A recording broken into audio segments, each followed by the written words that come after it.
السلام عليكم ورحمة الله وبركاته. معاكم هبة. ازيكم حبايبي اصحابي، عاملين ايه؟ اخباركم؟ كل سنة وانتم طيبين. اللهم صل وسلم على سيدنا محمد في الملأ الاعلى الى يوم الدين. تمام، هنعمل النهاردة وصفتين اتنين في وقت قليل جدا وبسرعة. جايين من الحر بقى وعاوزين نعمل اكل سريع سريع. عندي كيس فراخ صدر فرخة معمول شرايح بانيه، فكنت مفرزراه في الفريزر ومتبلاه زي ما قلت لكم قبل كده. هعمل معاكم خلطة البشاميل، صوص البشاميل، بس ايه، سريع برضو علشان ما اطولش عليكم الفيديو قوي. وبصوا، هنعمل البشاميل عشان عملته قبل كده وما ظهرش قوي في الفيديو. دلوقتي انا حطيت دقيق، 5 معالق دقيق على لتر لبن حليب، وحطيت كيس لبن بودرة عليه علشان اللبن ما كانش كافي. وحطيت فلفل اسود، ربع معلقة كمون، ربع معلقة ملح، وبقلبه كويس بالمضرب اليدوي علشان ما يكلكعش مني. وانا دلوقتي هحطها على النار، هو كده على النار دلوقتي. بالنسبة لصدور الفراخ عامله لها خلطة زي ما عملت برضك. حطيت حليب على معلقتين دقيق على معلقة نشا، وحطيت برضك طبق تاني فيه معلقتين دقيق، يا رب كوباية معلقة ربع نص كوباية دقيق على معلقة نشا. وبطلع من هنا، بطلع من الخليط اللي انا عملته ده اللي حطيت فيه الفراخ ده، بطلع منه واحط في الدقيق ده، وبعدين ارجعه تاني. وهنشوف دلوقتي الوصفة سوا. دلوقتي بفضي كيس اللبن البودرة وهقلب كويس بالمضرب بسرعة قبل ما عشان ما يعملش كلاكع مني.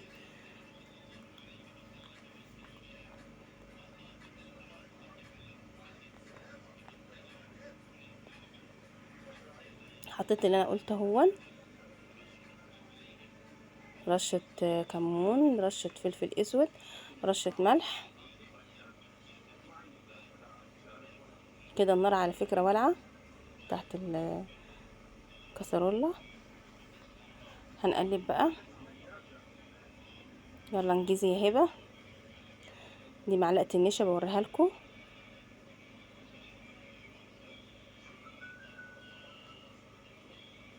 هنا معلقة نشا كبيرة اهي على الخليط بتاع على فكرة الفيديو بعيد نفسه تاني، لا ما كانش دي وضحت قبل كده.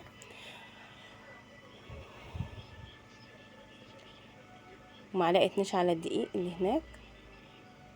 نقلبها كويس الاول قبل ما ندوبها كويس في الحليب. ليه انا حطيت كيس لبن بودرة؟ مش هو من جهة بعزز الطعم، اوكي تمام، بعزز الطعم برضو. بس في حاجة كمان، اللبن كان قليل عندي، فانا حطيت عشان لو زودت مية للبشاميل ما يبقاش طعمه كده مش كويس. تمام. انا عملت بردك حليب هنا، وحطيت بردك نص كوباية مية على الحليب، ودوبتها في النشا واللبن. دوبتها في النشا والدقيق، بدوبهم. وحطيت بردك توابل بتاعه الفراخ، وتوابل كمون وزعتر وملح وفلفل اسود. ونفس الدقيق اللي هناك ده بردك هحط له توابل برضو. اقلب البشاميل بقى كويس، اتاني اقلب اقلب اقلب لغايه ما يبقبق مني، واقوم رافعاه من على النار.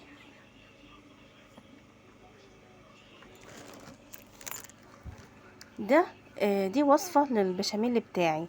في ناس، اكتر الناس بتعمل البشاميل بتاعهم بيحط معلقة سمن، وبحط عليها الدقيق بتاعهم، عدد الدقيق ربع كوباية او نص كوباية. بحط دلوقتي مكعباية وادوبها فيه، اقلبها كويس عشان تدوب، عشان ما تبقاش ثابته في ارضيه الكسرولة.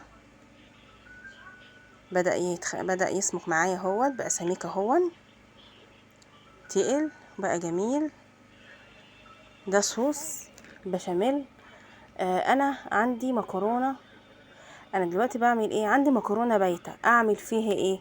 ارميها؟ لا، هعمل لها اعاده تدوير. واعمل لها شكل جميل تاني، واقدمها لهم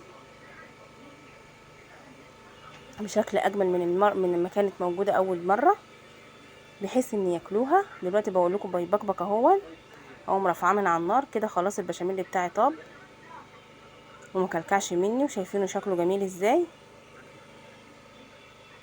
وكان عندي جبن حطيته فيها، بس مش عارفه المقطع ده راح فين بصراحه. اهو بوريهولكم بعد ما تقل.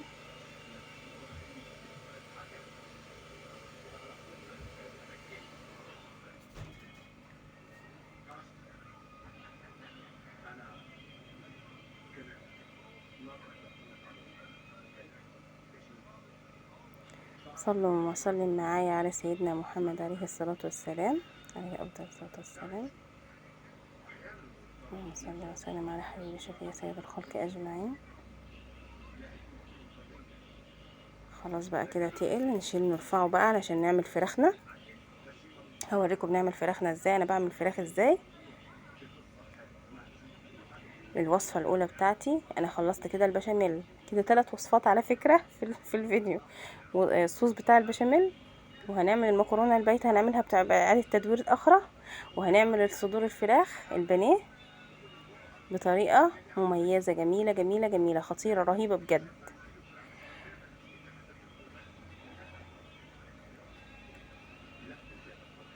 الكفر بتاعها تحفة، ما بيسيبش منها، وبيطلع مقرمش من بره وشوسي خالص من جوه.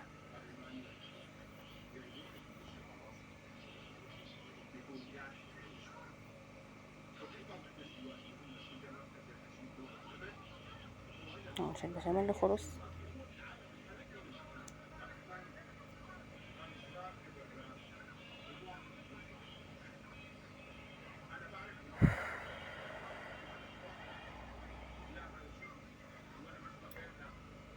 بشيلها من الخليط، احطها في الخليط الدقيق على النشا، على التوابل اللي فيه.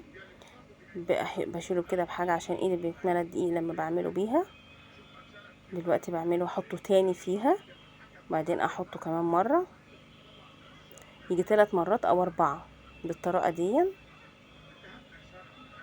الاخر بيعمل كفر جميل جدا وتقيل جدا، والاولاد بيحبوه.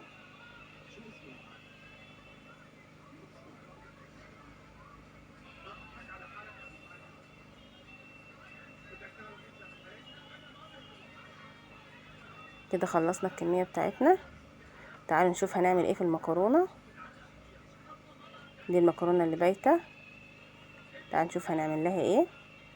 الصوص بتاع الجبن والبشاميل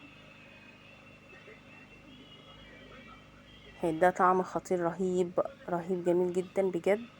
يا ريت تجربوها. بقول لكم انزلوا اعملوا لي لايك، اللي ما عملش لايك لغايه دلوقتي عايزين نوصل لاكبر لايكات. ويا ريت تشتركوا لي في قناتي، لسه بادئه جديد ومحتاجه تشجيعكم ودعمكم ليا.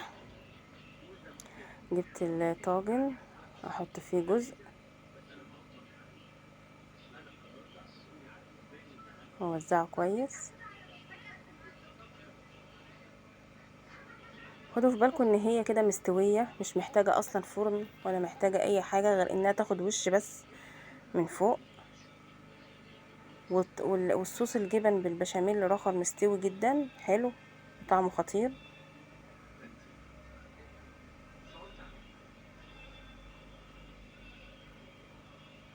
هنقطع فراخ من دي بقى قطع صغنططه كده، ونحطها نرصها فيها. نتصرف نعمل اي غدا موجود عندنا، ما نرميش اي حاجه في التلاجة. نلملم كده بواقي التلاجة ونتصرف فيها، نعمل فيها اي حاجه حلوه. هوريكم الكفر بتاعه قد ايه.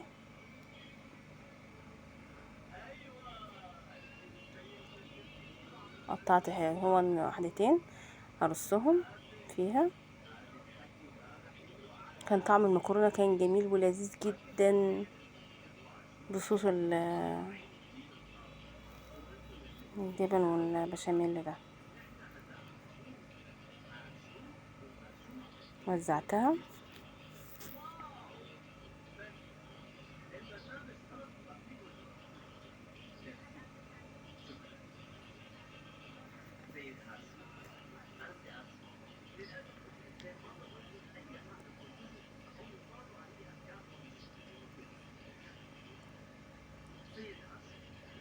هنزل بباقي المكرونه.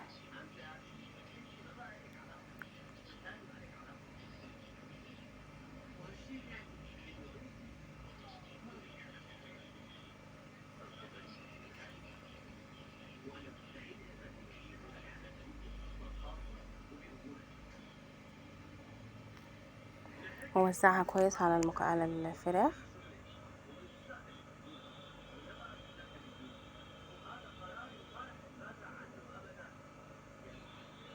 وانزل بالخليط الصوص البشاميل احطه عليها.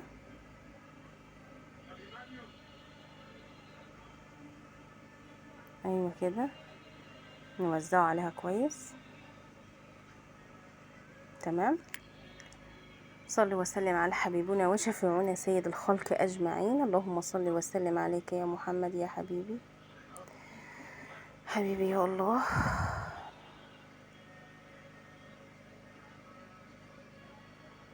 وبكده عملت المكرونه وبألف هنا. ونحطها في نار عالية في الفرن درجة 200. مش هتاخد وقت، بتاع 15 دقيقة بالظبط. ونخرجها بتكون خدت وش وخدت لون اهيت.